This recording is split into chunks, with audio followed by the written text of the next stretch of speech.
এই দেশের জন্য আজ তোমাদের বড় প্রয়োজন, তাই তো শিবির করেছে এই মহৎ আয়োজন। এই দেশের জন্য আজ তোমাদের বড় প্রয়োজন, তাই তো শিবির করেছে এই মহৎ আয়োজন। মেধাবী তরুণ সাহসী তোমরা জাগাও মনের ইচ্ছা, ছাত্র শিবির হাত বাড়িয়ে জানাই শুভেচ্ছা। মেধাবী তরুণ সাহসী তোমরা জাগাও মনের ইচ্ছা, ছাত্র শিবির হাত বাড়িয়ে জানাই শুভেচ্ছা। জানাই শুভেচ্ছা, জানাই শুভেচ্ছা, জানাই শুভেচ্ছা, জানাই শুভেচ্ছা। সোনার দেশের পরতে পরতে অসৎ লোকের বাস, দুর্নীতি আর চাঁদাবাজিতে হলো সর্বনাশ।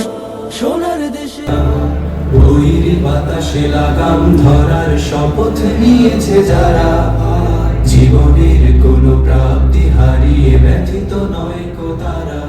পরতে অসৎ লোকের বাস, দুর্নীতি আর চাঁদাবাজিতে হলো সর্বনাশ।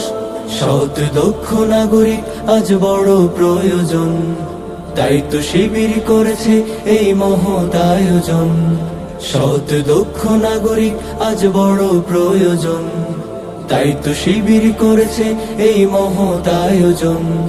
মেধাবী তরুণ সাহসী তোমরা জাগাও মনের ইচ্ছা, ছাত্র শিবির হাত বাড়িয়ে জানাই শুভেচ্ছা।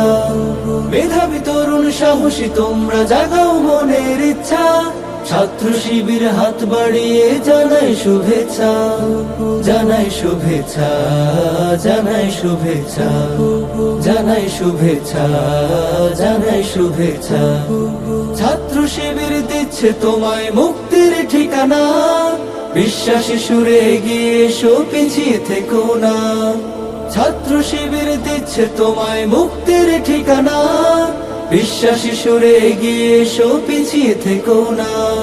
সৎ দক্ষ নাগরিক আজ বড় প্রয়োজন, তাই তো শিবির করেছে। একটা ছাত্র সংগঠন তাদের কি প্রয়োজন এই কৃতি শিক্ষার্থীদেরকে সংগঠিত করার? Why Shibir arrange these types of program? Not only here, পুরো দেশেই ছাত্র শিবির এই আয়োজনগুলো করছে। রেজাল্ট হওয়ার পর থেকে নিয়ে সারা দেশের প্রত্যেকটা শিক্ষার্থী যারা ভালো ফলাফল অর্জন করেছে, ইসলামী ছাত্র শিবির তাদের কাছে গিয়ে একটি ফুল তুলে দিয়েছে, একটা শুভেচ্ছা উপহার তুলে দিয়েছে এবং তাদেরকে অ্যাপ্রিশিয়েট করেছে। সম্মানিত ছাত্রী বোনেরা আপনারা এখানে আছেন, আমার ছাত্র ভাইয়েরা এখানে আছে। আমি যদি বলি এক কথায় বলি, সেটি হচ্ছে আমরা আপনাদেরকে ভালোবাসি। তারপরেও প্রশ্ন থেকে যাবে, কেন আপনারা আমাদেরকে ভালোবাসেন? পৃথিবীতে ভালোবাসাও স্বার্থের বাইরে গিয়ে হয় না। তাহলে আমার কোয়েশ্চেন অ্যান্সারটাকে আরেকটু এক্সটেন্ড করে বলি, আমরা আপনাদেরকে এই দেশের জন্য ভালোবাসি, কারণ আমরা এই দেশকে ভালোবাসি। এই লাল সবুজের এই পতাকাটাকে ইসলামী ছাত্র শিবিরের প্রত্যেকটা জনশক্তি তার হৃদয়ের মধ্যে ধারণ করে, এবং আমরা বিশ্বাস করি এই লাল সবুজের এই জমিনকে যদি আগামী দিনের জন্য একটি সমৃদ্ধ বাংলাদেশ তৈরি করতে হয়, তাহলে মেধাবী নেতৃত্বের বিকল্প কোনো কিছু নেই। এই জন্য আমরা এই কারণেই আগামী দিনে একটি সমৃদ্ধ বাংলাদেশ নির্মাণ করার জন্য আমরা মেধাবীদেরকে ভালোবাসি। আমরা চাই যে আমাদের মেধাবীরা তাদের স্বপ্নটাকে এমন ভাবে ঢেলে সাজাক যে বাংলাদেশটা আমাদের সবার, এই বাংলাদেশকে গড়ে তোলার জন্য, এই বাংলাদেশকে একটি পজিটিভ ওয়েতে কন্ট্রিবিউট করার জন্য আমাদের সবাইকে এগিয়ে আসতে হবে।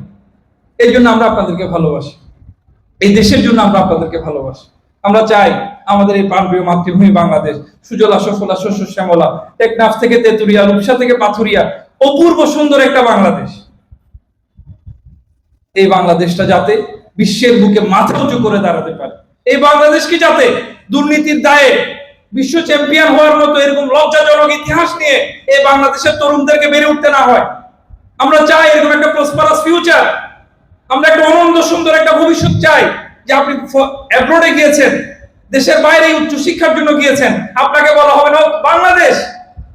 আমি যখন নিউজিল্যান্ডে গিয়েছি আমাকে প্রশ্ন করছে বাংলাদেশ এটা কোথায়? Is it just beside to the India?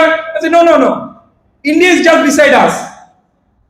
দুটোটাই সত্য কথা, বাট আমি প্রাউডলি বলেছি আমরা ইন্ডিয়ার পাশে নই। এটি যেভাবে সত্য, একইভাবে ইন্ডিয়া আমাদের পাশে। It is also true. এটা আমরা কখন বলতে পেরেছি? আলহামদুলিল্লাহ, তখন আমার একটা পিএইচডি ছিল, আমার একটা একাডেমিক কোয়ালিফিকেশন ছিল, এবং সোসাইটির মাঝে আমার একটা অ্যাকসেপ্টেন্স ছিল। এই কারণে আমরা বলতে পেরেছি হ্যাঁ, you are right and me also right. আমরা ইন্ডিয়ার পাশে এবং ইন্ডিয়াও আমাদের পাশে, because we are neighbouring country. কাজে আজকে আমাদেরকে আরেকটা দেশ দিয়ে আমাদেরকে পরিচয় করিয়ে দেওয়ার মতো অবস্থানে বাংলাদেশ নেই। আজকে বাংলাদেশের তরুণরা, আজকে বাংলাদেশের স্বপ্নবাজ যুবকরা, তারা বিশ্বের বুকে বাংলাদেশের পতাকাটাকে তারা ওয়ার্ল্ডের কাছে একজন প্রাউড অ্যাম্বাসেডর হিসেবে তারা বাংলাদেশকে তুলে ধরছে। কাজে আজকে আরেকজনকে দিয়ে আমাদেরকে পরিচয় করিয়ে দেওয়ার কোনো দরকার নেই।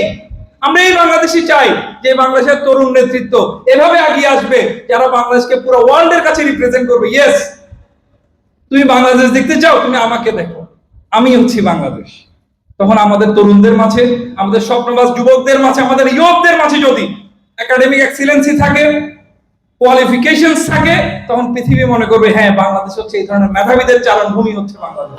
এই কারণে আমরা তোমাদেরকে ভালোবাসি।